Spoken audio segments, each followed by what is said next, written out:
Ho ho! Happy birthday. Now, what do you need to get the 3 points? Good afternoon. Well, we need a good match after these last few games to get back to the feeling of victory.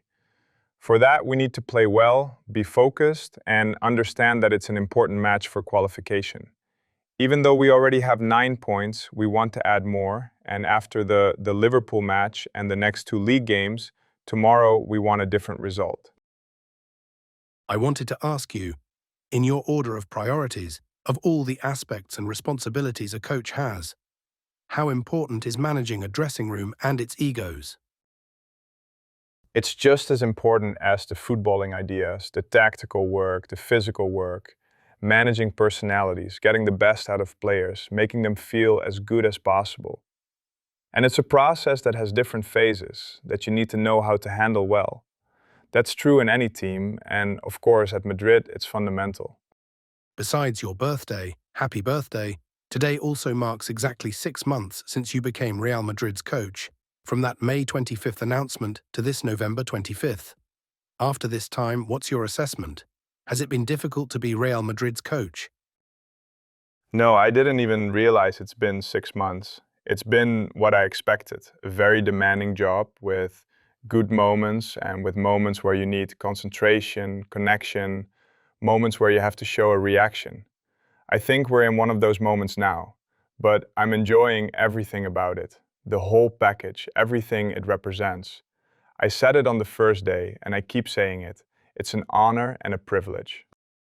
I wanted to ask if you're truly enjoying coaching Madrid, or if there are times when you honestly think, this is unpleasant. No, it's demanding, that's clear, but I'm sure I'm not the first coach who has to deal with these situations. I often think about how Carlo or Mu handled things at the time, or Pellegrini too, because these aren't new situations. You have to learn to live with them. We have high demands and the necessary self-criticism. Of course, we're not happy with the last few games, but we also see where we stand, both in La Liga and the Champions League, and where we want to go. So, taking everything into account, yes, I enjoy it. Happy birthday. I wanted to ask if, is it complicated to deal with big players? You've been in many dressing rooms, but with Vinicius, with Valverde, when someone gives you a look because they don't want to play a certain position, or like what happened with Vinny, is it complicated to deal with such big players, or are you already used to it from your career, even if you weren't a coach? I've had to live alongside many great players, with strong personalities who are demanding, professional, who always want the best. They have those kinds of reactions, but it's normal, and that's part of what makes them as good as they are. That's the privilege of being at Real Madrid. You have players of that level, and you have to stay connected to them. People always say that Madrid is more a players' club than a coach's club. You've been on the coaching side now, and you were an important player here for 5 very significant years. What do you think about that saying?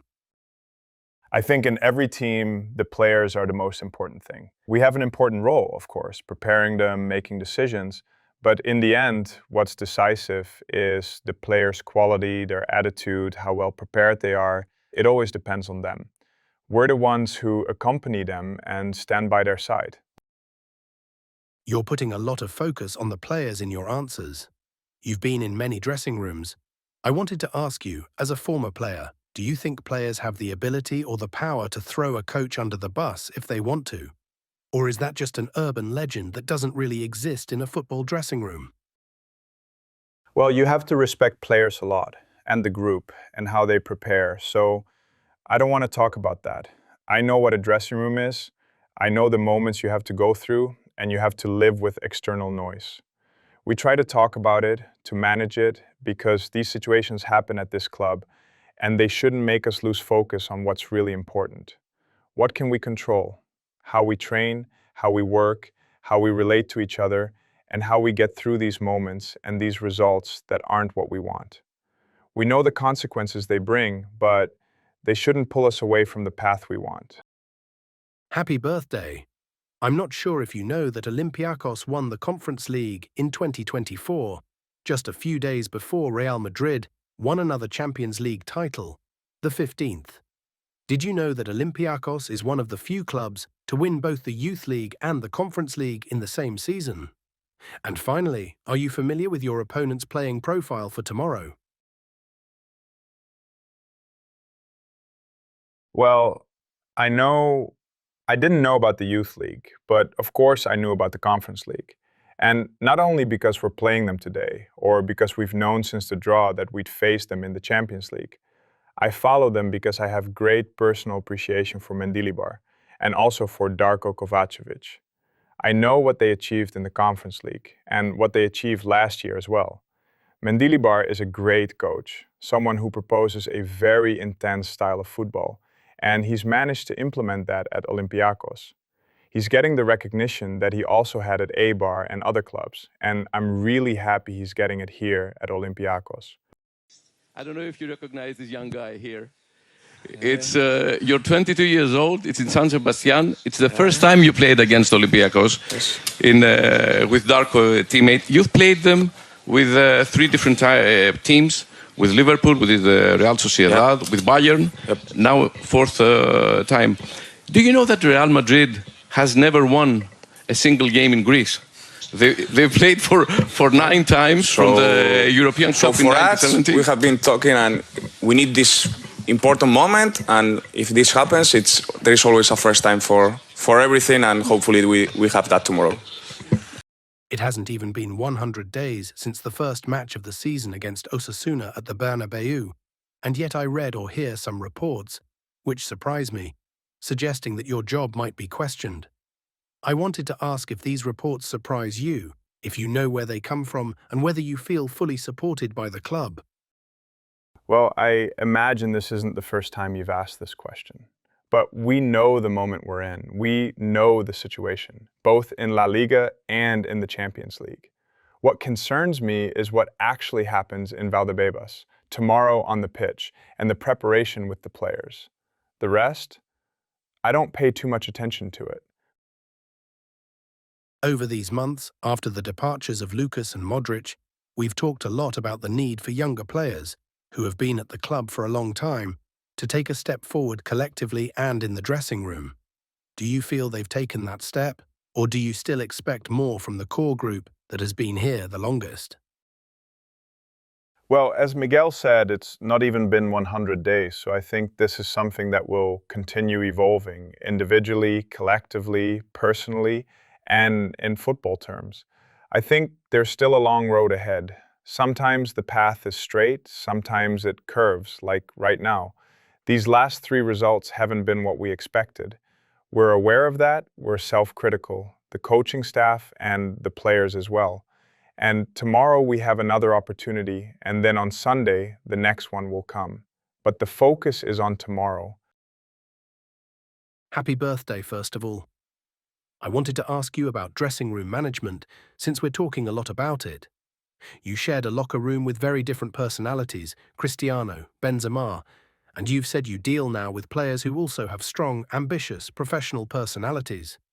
Do you see similarities between that dressing room and this one? And did those experiences help you manage the personalities you have now? Yes, without a doubt. All experiences help you, and having known those great players who had both collective ambition and individual ambition to do well helps you now, even though your position is different. But the environment and the things that happen, the instincts you need to have about the dressing room, they really aren't that different.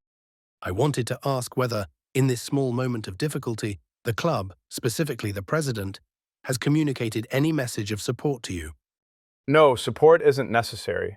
We've had communication, and I spoke this morning with the president. I also speak frequently with Jose Angel. Day-to-day communication is what keeps us connected. But yes, this morning I had a conversation with the president. Mendilibar said he doesn't see many differences yet between Ancelotti's Real Madrid and your team this season, because he thinks you haven't had enough time. Are you worried about not being given enough time to implement that rock and roll style you want to bring to Real Madrid? Well, it's a process. Every change needs time. Every process doesn't happen immediately. If we look only at the last 3 matches, yes, there are things I didn't like. We've talked about them, we analyzed them. But if we look a bit further back, there were good moments and we did good things. So we're going to try to pull from that thread of intensity, of quality in our play, of collective ideas, which gave us a good level of football to win matches. Recently, we haven't been consistent in some phases of the game, with and without the ball, and that's why we've had poor performances. But now it's all about tomorrow. You've just said there are things you didn't like in the last few games. In Vallecas, we saw Vinicius say, "Man, it looks like we don't want to win the match." The other day, Mbappe was telling Bellingham, "We need to press higher." Do you get the sense that the team is having trouble understanding your message in these recent games? No, not at all. What we talk about is very clear, and it doesn't change that much from match to match. But it's football. Sometimes things come off better, and the expressions you see during matches are just things from the moment, the feelings players have and express. I understand them because I felt the same. So they're not things that are too important, even more so when we analyze everything afterwards and talk among ourselves. When we close things, when we all agree on what we want, that's what matters most.